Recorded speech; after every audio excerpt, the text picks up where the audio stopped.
Remember to ask your questions throughout the presentation in the Q&A box. Make sure you click on the arrow to submit.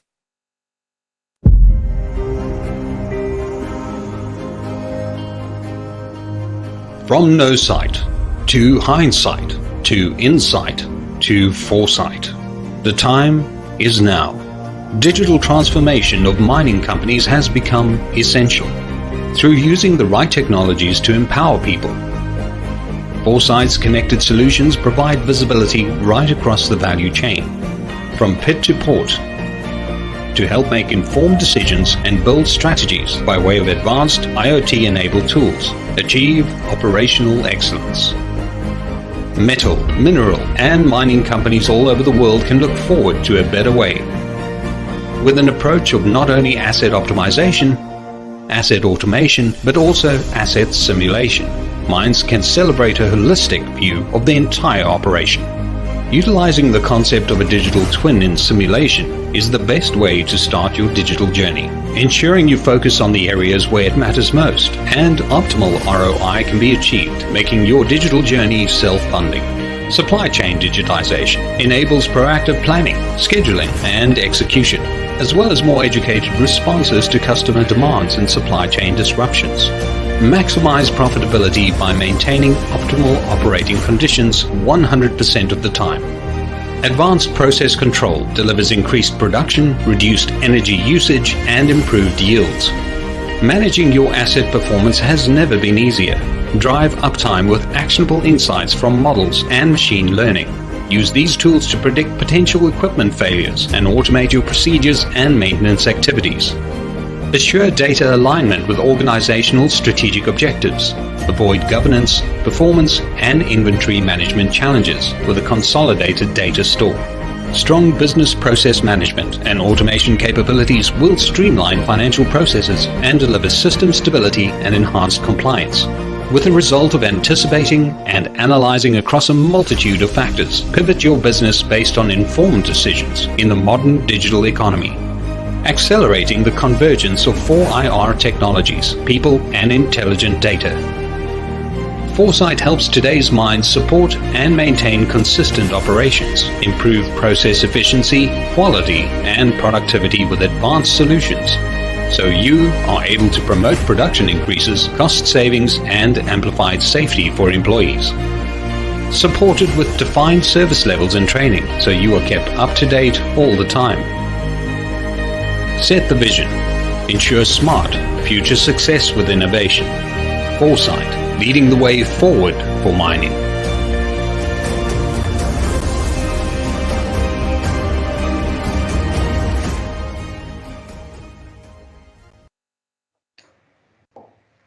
Hi all, today we're going to just give you a bit of a brief overview of the Letseng processing plant simulation we did and how we managed to get a bit of a quick ROI out of the simulation work we did there. Joining me today is Johan Olofse. He'll introduce himself just now. I'm Willem Darling, Director of Operations at Simulation Engineering Technologies, one of the premier Simio partners.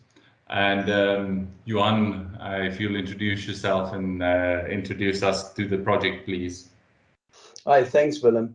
Yeah, so I'm Johan Olofse. I'm spearheading the optimization leg in the Minopex advisory team. Yeah, so we've got quite a couple of things that we focus on the optimization side, and I think today we're going to take a thin slice around simulation, which is one of the tools in our toolbox. As a matter of fact, and helping us to understand the dynamic flow of the processing facility, as well as we're now moving into the mining side. We've partnered with SET on this project at Gen Diamonds with their specific mine in Lesotho, which is the Letseng Diamond Mine. So just a little bit of background around the Letseng Diamond Mine. It is actually a leading producer of high-value diamonds, right? In the group owns the Letseng Diamond Mine, and it's actually achieving, the highest achieving average US dollar per carat kimberlite mine in the world. I think I stand to be corrected, but also think it's one of the highest mines in the world, right on the top of the Lesotho Mountains, in Lesotho, in the southern point of Africa. So the mine has two kimberlites. It's got the main pipe, and then it's also got the satellite pipe, which is currently being mined. So the Lesotho diamond mine focuses on optimizing and expansion projects at this moment in time. There's a real drive to work hard and enhancing their production and their output performance. They've really set tight targets. And yeah, there's quite a couple of challenges that we've experienced over the last few years in terms of the mine, itself. There's certain mining challenges, there's certain equipment challenges, there's certain challenges with the FASI that we're experiencing, a lot of variability and changes in the plant, a couple of equipment issues as well. But it's not new. I think every mining operation goes through these challenges. But in terms of the focus here, and what we'll present is really to discuss how we apply the dynamic simulation to really pinpoint and get into these areas of challenges and understanding how these challenges actually affect the plant, and also giving us a good sense of where to focus.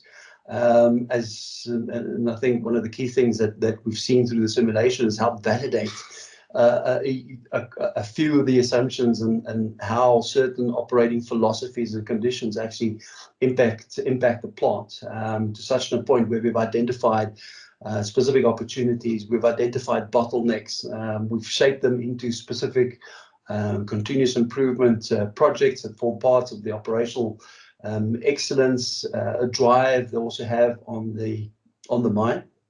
So it's really been a great journey, and we'd like to share with the team today what we've done there and some of the successes that we've seen kind of out of the process, and also what are some of the key next steps we're going to drive in the process as a result of some of the successes we've seen and we've noticed. Right. So what we've done through the simulation, so we were able to, and since we as Minopex also operate and maintain the plant on the treatment side, we do have access to a huge amount of historic information around the plant. But there's various ways of how this information can be used. We go through processes of analytics, understanding the performance of pieces of equipment. We pull the information, we synthesize it, we come to make specific insights. But these are always just based on specific snapshots in the process. And what we've done now through the simulation, we've actually taken this data out of the snapshots and say, well, let's put that into a dynamic view in order to really understand how the plant operates and how the plant functions and what are the elements that's really impacting the plant. So to create better insights and even future insights going into the future, because with ability, understanding how the plant operates and having a dynamic model, we actually have the ability to toggle with some of the various inputs. And Willem will take us through the process to describe a little bit more around how the model is built and the inputs and how we can play around with these specific inputs. And this is really what we were interested in, and saying what inputs can we play around with in terms of the model, and what inputs do we to some extent have control over, so we can actually do something around those specific inputs in order to facilitate a better performance out of the operations going forward. So Willem, I don't know if you want to add anything. Will do. Thanks, Sean. So typically what we experience at most of the operations is there's a reasonable view of the past, and you've got a reasonable view of what happened in the past. And the problem is once you come to forecasting and trying to predict what's going to happen in the past, diamond mining especially, they've got a issue. They basically treat different types of material, and each type of material they treat has a different effect on the processing plant. So the treatment schedule that you provide to the plant has a big impact on the forecasted and achievable performance. So what we build into the model and try and represent is you try and match the model and to the empirical data. So what happened in the past based on all of the failure profiles and so forth.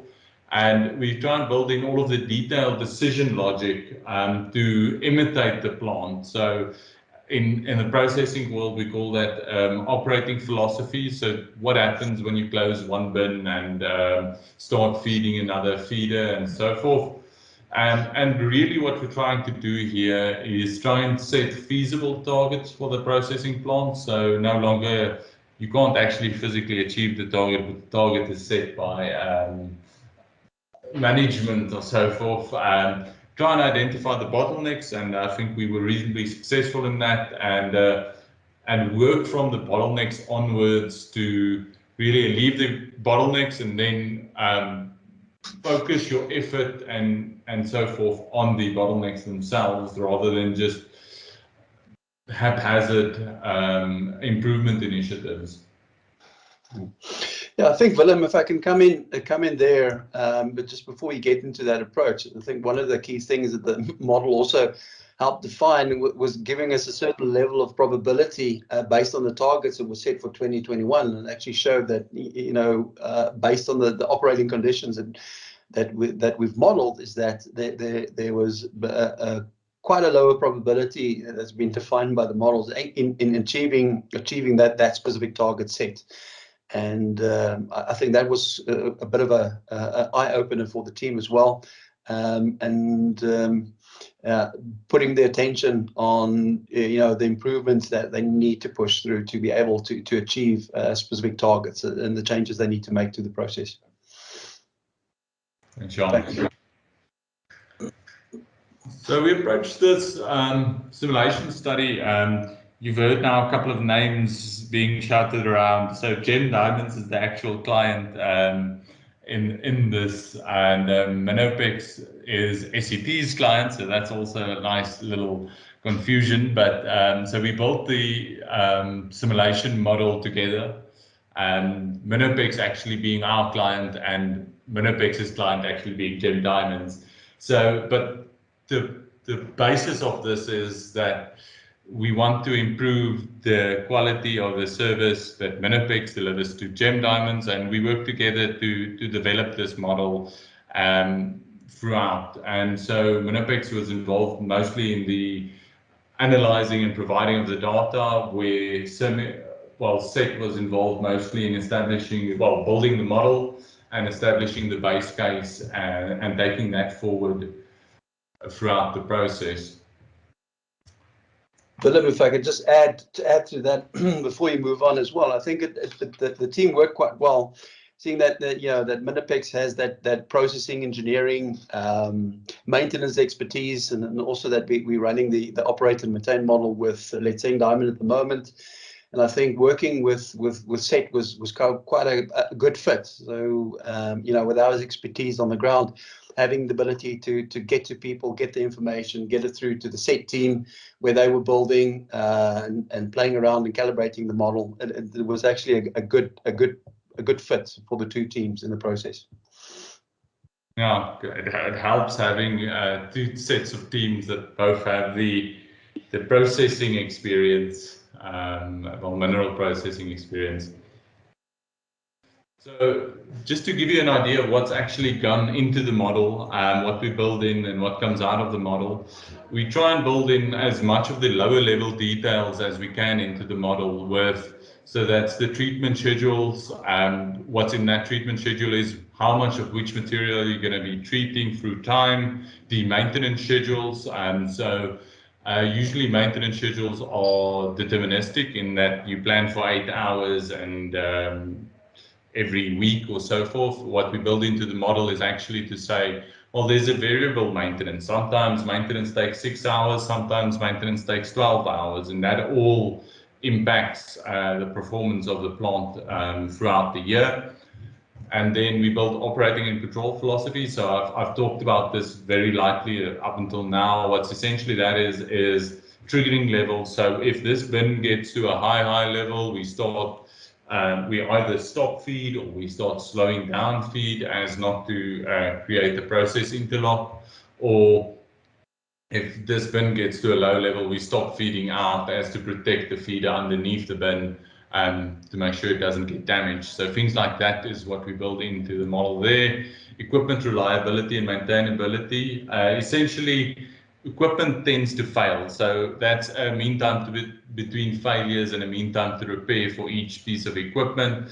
And each piece of equipment failing has in a processing plant especially, there's not, and let's sing utmost, is there's not a lot of buffer between these processes. So if one unit fails, the whole plant almost has to stop, and then there's also redundant systems where one fails and the process can keep on running. So we try and include all of that complexity, and enables you to also run scenarios going forward to say, well, what if we improve the availability of a specific component?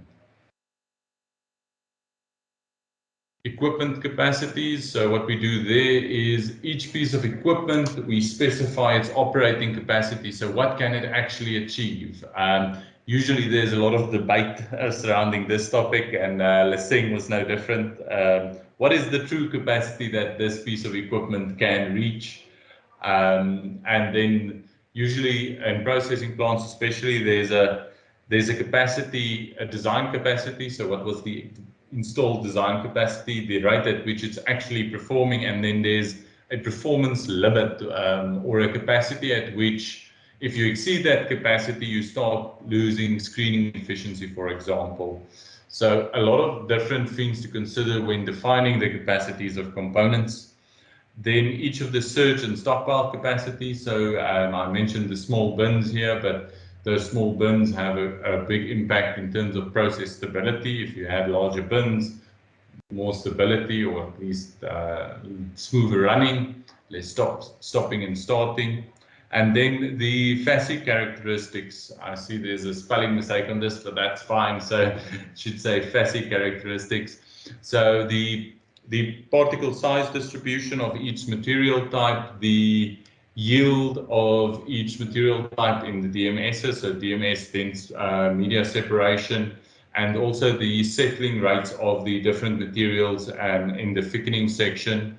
And so throughout the process for each crusher and for each DMS, we consider these FASI-based material characteristics in the model, so as to different treatment schedules, different FASIs impact the throughput and achievable throughput of the plant.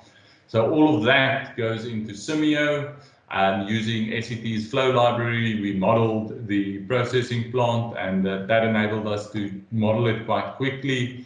And throughout that, what we do in the model is we don't specify just one fixed particle size distribution. That particle size distribution varies over time as to, like, how do I put this? A particle size distribution influences the mass balance. So if you get a very coarse particle size distribution, you place strain on different pieces of equipment throughout the plant. And if you get a finer one, you get the bottleneck shifts continuously, which makes it hard for an operation to really pinpoint the bottleneck, because every time the PSD changes, your bottleneck shifts. Okay, and through all of that, we determine the confidence in achieving target. We can essentially quantify that confidence in achieving target, because we've got all of the lower level details in there, and that gives us a throughput per month and per year and per hour and per any interval that you want, and the utilization. So there's a industry trend really to specify the utilization as an input. What's different about Simio and the models that it can do is utilization is an output of the model, and that utilization is determined by whole loads of inputs that you specify.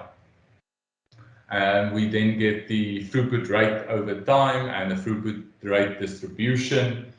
we've developed a method of identifying the bottlenecks automatically, so that you can get a good idea for each scenario, where does the bottleneck lie, and also the surge capacities over time, so that you can see what the fill level is of a bin over time, and where is it an issue in terms of a bin fill level going open and close. So a bin can open and close the whole time, and that affects your plant stability.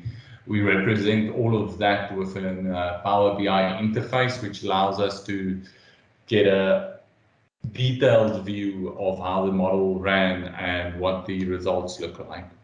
And also allows us to do very detailed calibration efforts, matching throughput distributions, not only average throughputs and utilizations and so forth. In terms of the process, I felt this process to be more indicative of how simulation happens. There's a more linear version of just looping back, but throughout we felt more this is representative of what we did. So a lot of data gathering, after the data gathering, building that into the model, seeing whether the results reflected reality, and then just looping back continuously until we got to a point where we felt that the model was representative of what actually happened. And from there, we ran the analysis and saw what happened in the results. And as Johan mentioned earlier, it is a continuous process. So we are still continuing with this, updating the model and making sure that it remains a true reflection of the plant, becoming that true digital twin of the operation. Just in terms of some of the outputs, and we've mentioned this bottlenecks and the whole time it's come through, but this is just a snapshot of the Power BI results interface, essentially showing the first bottleneck and then the next bottleneck in line. So typically operations tend to think, well, if we just alleviate this bottleneck, we'll get amazing throughput. But in some cases, and let's say number 2 plant was really an indication of that as well, is if you alleviate the first bottleneck, the next one is just going to be right next to it. So you're not actually going to be improving on throughput versus the let's say 1 plant had a clear bottleneck, and it's something that we could say, well, yes, if you alleviate this bottleneck, there's going to be a direct impact in terms of throughput. In terms of the outputs of the model, we just break it down into per component a throughput distribution, and then also per component a time breakdown. So how much of the time is it in maintenance, that specific component, how much of the time is there unplanned downtime on that equipment, and then how much of the time is there a downstream delay, that's shown in yellow. So a component downstream failed, causing it not to be able to operate. Then the green being operational time or run hours or busy time, if you like, it depends on how you define it. And then idle being the amount of time that this component is starved for feed. So something funny to note here is, even though it's the bottleneck, there's 10% idle time because the processes up front couldn't deliver the required throughput to that component. So in POC theory, there's no buffer in front of the bottleneck, and so you can't utilize the bottleneck as much as you would like to. I'm going to hand over to Johan just to talk a bit more about what we've been able to do with the model and some of the benefits that we've seen. Thanks, Willem. I think Willem has touched on quite a couple of components, and he's been really referring to some of the bottlenecks and opportunities. But I think if we just sort of sit back and look at the mine, not being, let's say, specific, you know, what do they really want to achieve? Is they want to achieve that throughput targets, running, you know, close or exceeding the nameplate, or getting their budgeted numbers. They want to make sure, you know, cost is managed within the specific parameters, and there's various levers one could pull and to try and to achieve those. And one of the nice things around this simulation is actually provided as a mechanism to really pinpoint into the two plants, which Willem referred to, plant 1 and plant 2, which we've modeled in order to understand where are those critical points, where's the first go-to point to really start extracting the value.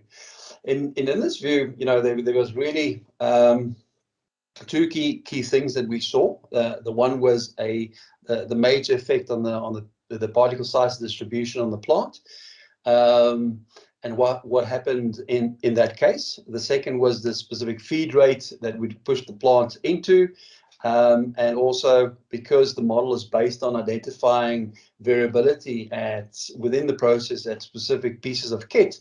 We also started getting a good understanding of where variability was fluctuating and where we needed to get a lot more stability if we want to get better throughput through the plant itself. So in terms of that, we actually explored a couple of options around, how do we manipulate or get better particle size distribution into the plant. I think one of the key focus areas, we started coming up with a couple of ideas, started brainstorming a couple of ideas.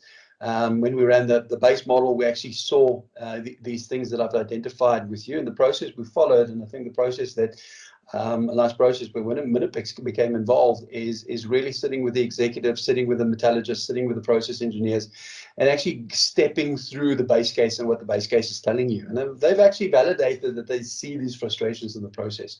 So leading on to that, we then went into a workshop where we experimented and played around with a couple of scenarios. And when I refer to a scenario, we actually sat down and say, but what if we have less maintenance? What if we have better stability on this piece of kit here? What if we reduce the particle size?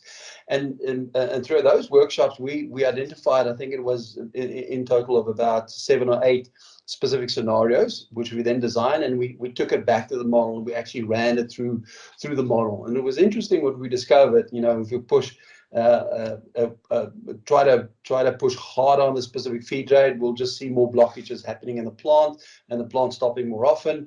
If a higher particle size distribution gets into the plant, we actually get blockages, and pieces of kit actually starts falling over, and the plant stops and starts the whole time. So the model, because we had the ability and we had the historical data that experienced these conditions, we could actually extract them and model them and actually see what happens in the case. And that actually started leading to some of the active projects that we've now identified, and which we're actively driving through the operational excellence function within Litseng. And those are focused around how do we get better control of the particle size distribution. And if we get a certain particle size distribution into the plant, is there certain levers we can pull in order to minimize or mitigate the effect of the plant? Because that is unfortunately not one of the luxuries we have, is that you have to actually take what actually comes to the plant as well. But the model gives us the ability, based on those scenarios, so if we experience a specific type of facet that comes into the plant, we know already how the plant will react, and we can actually start preparing for that. So I think that was one of the key things, but also getting into a mode where we say, can we get to a point where we manipulate that facet, looking at maybe infill crushing and blending before we send it into the ROM, typical type of scenarios, and get additional feed into the area to reduce the number of blockages or time it's stopped. Also, in other areas which we've now deployed was a better optimization around specific controllers in the plant itself. We had a control engineer that we had on site that actually started looking at certain conditions, and when bins reach certain levels, certain things start happening in the plant, up to a point where we actually also started looking at other alternatives like advanced applications such as the advanced process control to get better stability around specific kits in the plant in order to stabilize that flow. In other cases, we've also looked at specific equipment upgrades that we may need to be doing, or even investment around new pieces of equipment. There was a scenario which we looked at in terms of particle size, and we looked at a couple of options. So, would it be better putting sort of in-screen crushing, upgrading the PCA, looking at option of a continuous miner, putting it in the pit, and what effects that will produce through the process. We've also been able to really establish the effect of downtime on the plant itself, and there's a very specific focus on typical areas to reduce that downtime, because based on some of the insights that we've seen around downtime, we've actually been able to focus on a couple of areas and to make a significant improvement in those areas to actually create more available time for the plant to operate. Yeah, so I think those are just touching on a couple of the benefits that we've seen in the process, and I think the next slide describes a little bit more detail of some of those benefits we've seen coming through. So we haven't implemented all of the solutions yet. So obviously we try to get to the quicker ones first, and the ones that are going to make the highest impact. But some of the other changes we need to implement in and around the plant does require a bit of investment, a bit of capex. But up to this point, we've seen that in 1 month alone, we've been able to increase the throughput by 10,000 tons. So this if we break it down through a value driver tree exercise, we will look at what difference did it make in terms of the revenue, in terms of that throughput. It was approximately $167,000 at the end. So that's the real tangible throughput that we've seen out of the opportunities that we've pursued, identified through the simulation itself, and engaging with the expertise on the plant. So this has really provided a huge amount of insight for the team. Unfortunately, up to this point, we've just modeled the plant 1 and plant 2, and the benefits that we've seen come through. We've actually made, or not we've made the decision, the decision with the executive from Litsing and GEM has decided, no, we actually want to expand it throughout the entire mining value chain, from the pit right through to recovery, even looking at the auxiliary operations. Because what we've seen, the plant is sitting there, and this is what we've modeled just in terms of the plant. But there's always other aspects that's stripping up the performance around this entire value chain. So just modeling one component in the process does release benefit for the plant. But if we want to expand on that benefit and increase the size of the prize, we need to be looking at the entire value chain, and that starts looking into the mining component and the integration between the mining component and the plant, the treatment component. For us is very, very important, because we do see at some cases between mining and treatment where certain things fall through the cracks, and based on the historic information and based, if we now start develop the simulation on the mining side and the treatment side, and we put it together, it's going to create visibility for us. Where are these things falling through the cracks, and what the ultimate effect is going to be on the plant. And that will further provide, this is where we're getting back into that loop and say, understanding the base case, where are the opportunities or where are the challenges, and then start thinking about the designing specific scenarios. So what if we change this, and what if we get better control here, etc., and modeling that to actually see what the effect is, and actually putting it back into our time model, our cost models, and actually understanding what the effect is going to be on the plant itself. Right. So, Willem, I don't know if you want to add anything more to this value chain and where we're going with the model for the rest of this year. Yes. So essentially, yeah, it's been a great journey, and I like to refer to this as a journey, because it's not necessarily a quick thing, and there's more to it than just the modeling aspects. There's a lot to getting the information and the data correct in order to inform the model, and things like mine plans, making sure that they're available to in time run the simulation models. And so we've experienced a lot of the time there's more effort on the data side really than there's on the simulation side in order to make this digital twin a reality.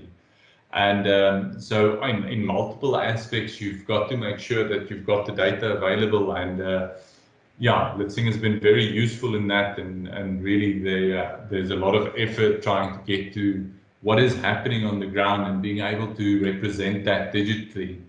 And so what we're building in this stage in Litsing is taking the mine plan and looking forward in order to be able to essentially what we did on the plants is to be able to predict that performance going forward, but being able to predict that from an entire value chain point of view, taking your carats per 100 ton that the mine plan predicts for that block, taking that all the way through to be able to predict what's the amount of carats that you're actually going to be delivering at the end of the day to the market, and being able to provide stable market forecasts that you can really say with confidence that you're going to provide, and being able to test those scenarios. We've got a bit of a testimonial from Jaco Houman as well that we'll be playing now. Unfortunately, wasn't able to join us live for this event, so we're going to be just playing that. After that, we're going to be available for a bit of a Q&A, just for a couple of questions surrounding the model. Well, I've always been a big proponent of using data, so one can make, as the guys referred to, these unbiased decisions. And I think what this has given us is an opportunity where we understood where the data gaps were. So we could actually put systems in place to close those particular data gaps. But at the same time, I think it created a bit of synergy. So people had a same view. It was what was happening on the operation, and people could make sense. And then when certain results were demonstrated to the team, although some of the team members may not have had the technical insight, on the operational front, guys could certainly resonate with what was happening with the data, with the results, and the operational aspects. So I think for me, that was a great opportunity through this process, was just to pull the team together and we all work towards that same goal. For me, the next step really is to say that, it doesn't help just taking a view around a particular node in your business or in your process. It's got to be a full system view. So the value chain approach is the important aspect. And I think Willem spoke about it. How do we expand this? How do we go onto this further onto this journey? It's about dealing with all aspects of our business, building a proper value driver tree in our business, a value stream view, so that one can test these different hypotheses of what's happening in your business. One can use that as a very quick tool to say, if we tweak this a little bit, or if we adjust that, what is the end result? What is the game? How does the game change for us? So that's the benefit that I see in terms of this. And I think Foresight have really brought the tools and I guess the rest of the industry experience, and Minopex have brought really the technical expertise to the table, and also the thinking and support. And what we ended up with is a collaborative approach of how do we improve our overall business by working together and utilizing these tools and skills that we've got available. I also just want to add, and I think what the model also started creating is visibility for operators around upstream and downstream operations, and actually getting a better understanding, because we've often seen in these environments that this, I call it sinusitis, and everybody's just focused around their little bit and what's happening here. And the model has been able to open the guys' the individual operators and even some of the other supervisors, their view of certain elements, certain conditions, certain operating philosophies that actually has a impact in the process, and what that impact is. And by means of this model, it's created a better understanding for the operating of the plant, and a lot more sensitivity around getting involved with new ideas on how to improve this. And it's as I say, as Willem, as you said, it's been a journey. It's still a journey, and I think we still need to move the process, especially now we have been bringing the treatment and some of the mining operation guys a lot closer through the model itself. And, they're also understanding, certain impacts that's happening on the mining side. How does it impact the plant?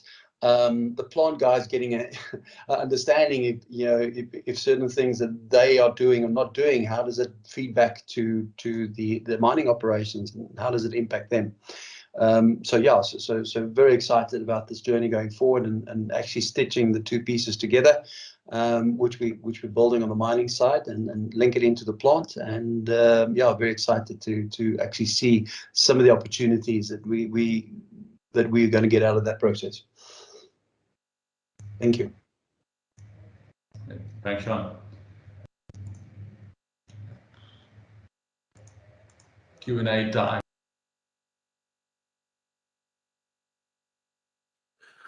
Well, thank you, William and Johan, for a great presentation. At this time, we'll open it up to some questions and answers, and we have some great questions so far from the audience. The first one: how long did it take for you to build your base model? I think it was between 4 to 6 weeks for the base model to come out. Johan, you may correct me if I'm wrong. Oh, there we go. A rookie error. I was trying to find the mute button on this end. Yeah, I for the base model, I think we were very close to it, around 4 weeks, but there was a couple of wrinkles we needed to iron out in terms of the calibration of the model. So we say about 6 weeks. I think you're right, Willem, if I recollect. Please tell us more about the flow library you developed. How difficult was it to develop, and what was the business benefit? Yeah, so we've been developing it for a couple of years now, actually utilizing the Simio API for the metallurgical side of things, the PSDs and so things like that. So actually what we did is we developed it whilst doing projects. So that meant that we basically developed as the requirements arise, which means we're under time pressures to deliver it, but in all, it takes time is the biggest component to it. The difficulty is not that bad, but the experience required to do that is also there. So you can't just from the get-go, if you don't understand Simio yet, to build such a library. In terms of the business benefit for us, it's two parts. It means that we can build these processing plant models quicker. We can build them more accurately, and we can standardize them. So essentially, we can have relatively inexperienced consultants working on processing plants, and we can switch over consultants quite easily between processing plants, and then also support it quite easily. So if there's a bug, it's one fix, it's not 500 fixes.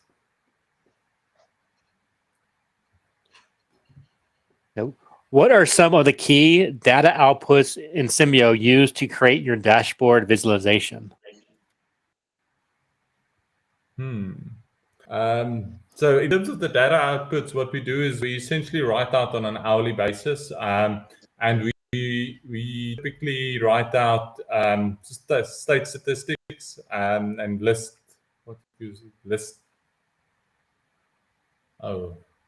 Resource state, yes, state statistics. That's it. That is it. So we write out those as percentage values for each hour. Depending on the requirements, sometimes we do write out quick, like on a smaller interval, so per minute, or in cases where we run 5 years ahead or 10 years ahead, we then write out daily, just to reduce the data load. These output files do become quite large. We write out to CSV files, and in some cases, we've got output files ranging in the 20 gigs type of range. Other data outputs we do is we standardize our datetime formats and link everything back to that, which is quite useful in terms of the reporting in Power BI as well.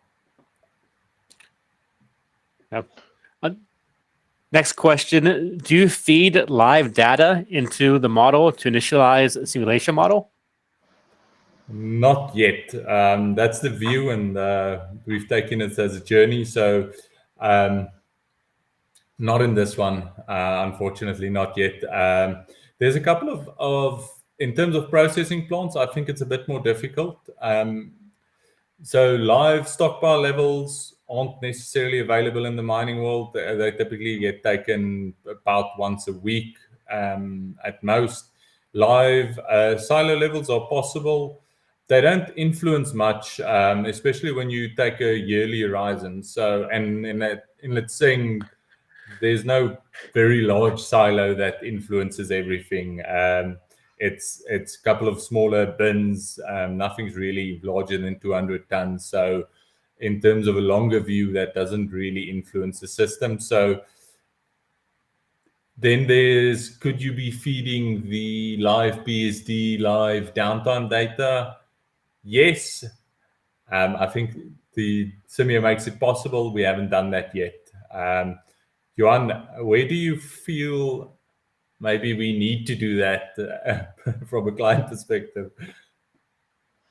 Yeah, I think there's a couple of things that we updating in terms of the original flow philosophy or control philosophies we had on the plant.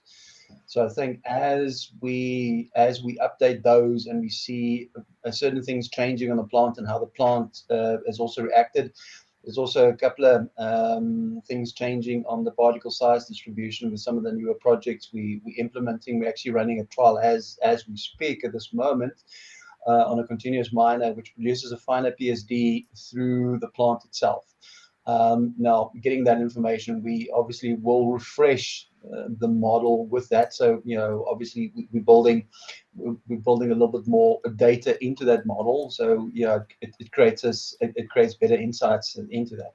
But I think where the real benefit, I saw some of the real benefit is where we actually sat down and we created a various scenarios. So say, what if we push this type of facet through this particle size? What if we push that type of facet through? What if we push up the feed rate here, push up the feed rate here? What if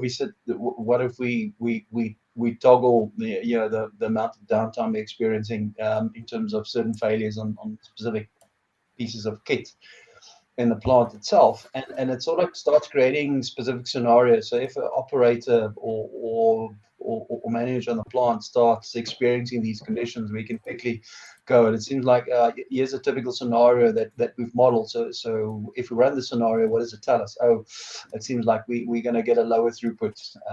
We need to expect that we're going to get more stoppages through the process, and they can actually now start planning for this.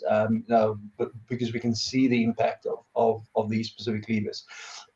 So, but I think, Willem, getting back to your question, I think that the key thing is continuously refreshing the model as we start making changes to the process where we're getting the optimized performance, because we're learning the model closer and closer. So the model really remains, and the data inside of the model really remains representative of how the plant operates. And if we see certain new changes coming through the plant which may have not formed part of the original model, then we model it so we start building up that intellectual muscle inside of the model. So we want to try to drive to the world of creating this digital twin.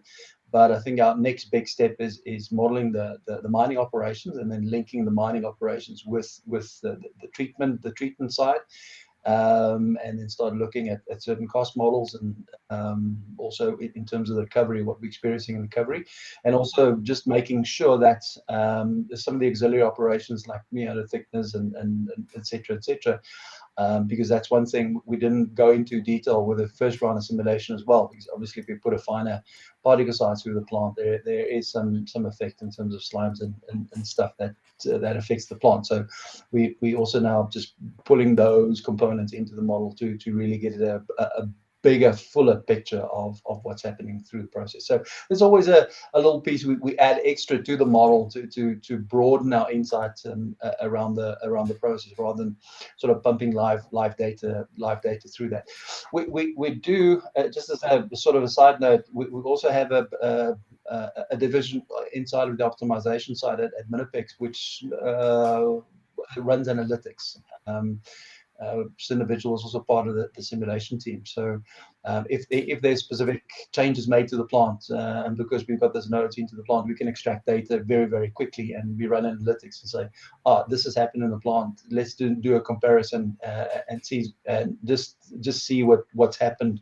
So we actually have a team on standby. They can actually pull the data very quickly, run the analytics, create some insights, and feed that back to the plant operators or supervisors or managers to say, we've seen this change in the plant, and this is the effect that's gone through. And where we think it's necessary that we need to bring that sort of insight back into the model, then we will pull it back into the model itself.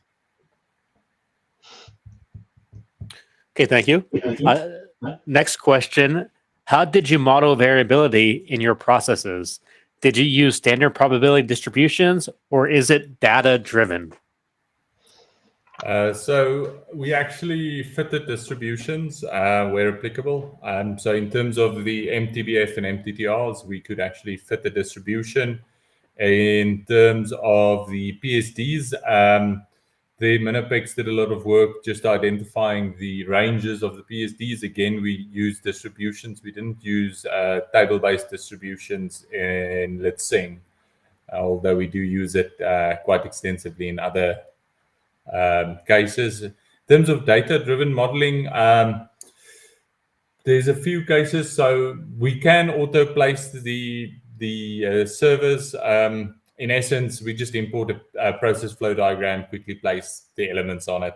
It's quick as can be, really. Yep. How do you manage the moving targets or shifting bottlenecks when improving processes? And how do you prioritize? That's a good one. So the moving targets, I won't say the targets move. I'd say the shifting bottlenecks is a bit of an issue. Let's say actually bad in terms of that, but not too bad. We had a clear bottleneck to focus on in terms of plant 1. Plant 2, we were a bit buggered. And so in plant 1, throughout the different fascies, throughout even coarser and finer PSDs, there was a clear bottleneck, and we could just focus on that. Otherwise, it's looking at the treatment schedule going forward. So essentially, you identify the fascie that you will be treating the most of the time going forward. And then from there, you focus on the bottleneck associated to that fascie. And that bottleneck is automatically identified by the bottleneck identifier, which also classifies not only when it hits, but when's the next one going to hit. Mm-hmm. Yeah, I think just adding to that is when we we had an earlier question around the visualization and some of the output data that we got out of the model. So there's a chart that we've built in Power BI that actually describes looking at the pieces of kit and actually clearly shows you where the high stress point is in the plant. And if you remove that stress point, where's the next stress point? Almost like the theory of constraint and applying a bit of lean thinking through the process. So we are able to see where's the stress point. So if we remove that stress point, we get some good indication of what is the benefit we're going to see before it hits the next stress point, and where's the next stress point going to be. So as Willem said, the one plant we clearly saw there was a major issue, sitting right at the ROM and the capacity of the Grizzly. The primary crushing unit was actually insufficient to try and get the throughput that they wanted through the process. Hence, that's why we're looking at a different particle size or typical infield crushing and blending before it actually gets to the ROM. So that will be identified as one of the biggest focus areas. And plant two was more or less, I wouldn't say balanced, but if we remove one, we'll have to go and remove 5 or 6 of specific bottlenecks to really see a better throughput coming through, because they were sort of very, very evenly placed through this process. So I think that's starting to talk about the shifting bottleneck.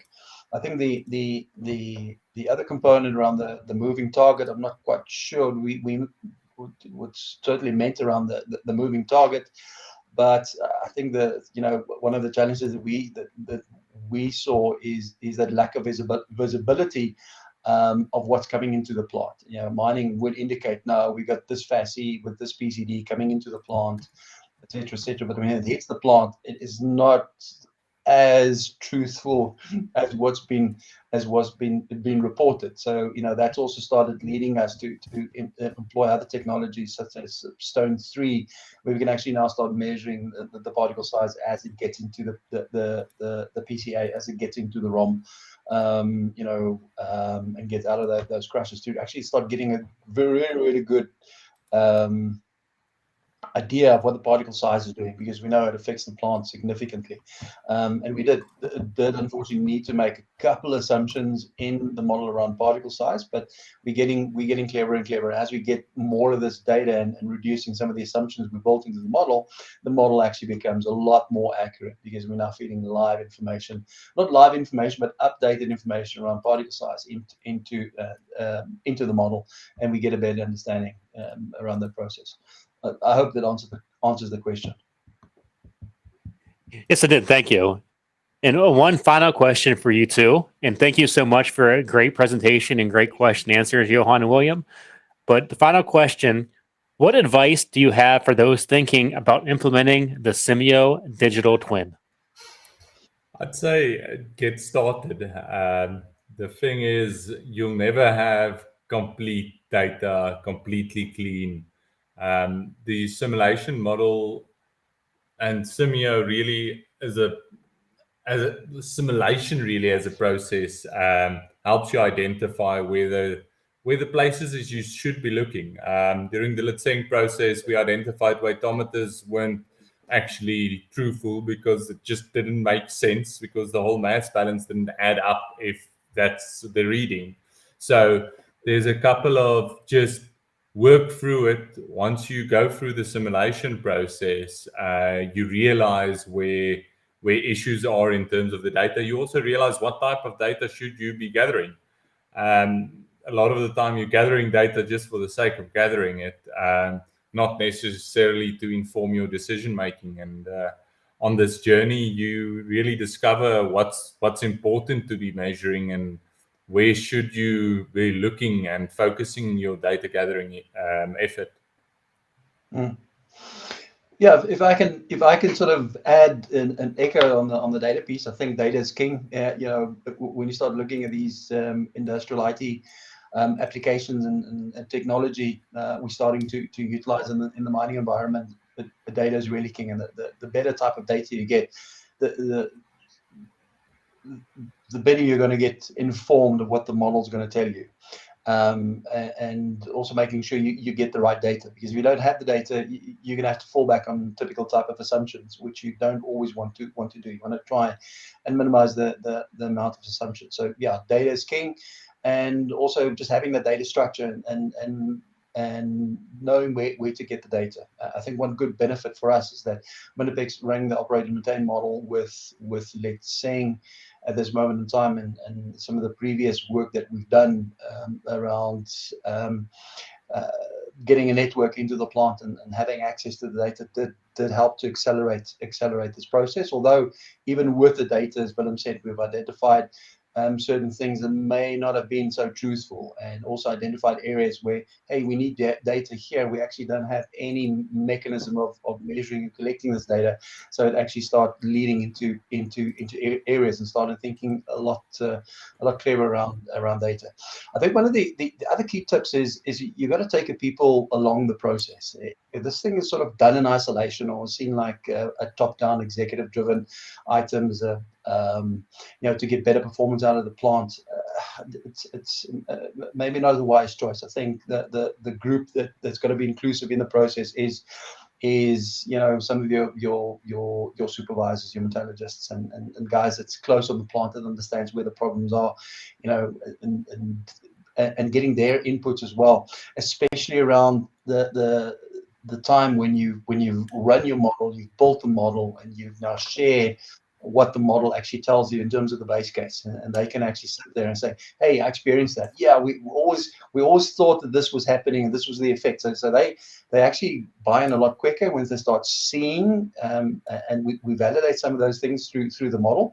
But it makes it easier going forward, because as they understand this, because these guys always have, you know, these guys are all natural problem solvers. So these guys always have ideas of, hey, let's change this, do that. But now we're giving them a mechanism or a platform to say, hey, what if I do this, and what if I change this, and what if I reduce the effect of downtime of this piece of kit here? Maybe we go and replace this piece of kit. What's it going to cost, and you know, what's the benefit going to be? And it also helps building you know, a capital business case going forward. So I think the other tip is take your people along the process, you know, from the start. What are you doing? Why are you doing this? What are you trying to achieve? And make sure they're part of this process, because the more they're part of the process, the more they're going to use this tool to be able to build better performance out of the plant, out of the process, out of the value chain going forward. So I think that's the other tip that I would like to put on the table. Yeah, can't agree more, Johan. Well, thank you guys for a great presentation. As I mentioned in the prior presentations, we have plenty of more questions. So feel free to reach out to them via the social platform, as well as I'm sure they'll be in a networking session that will be starting right after this. Thanks, guys. Thanks, Eric. This concludes this presentation.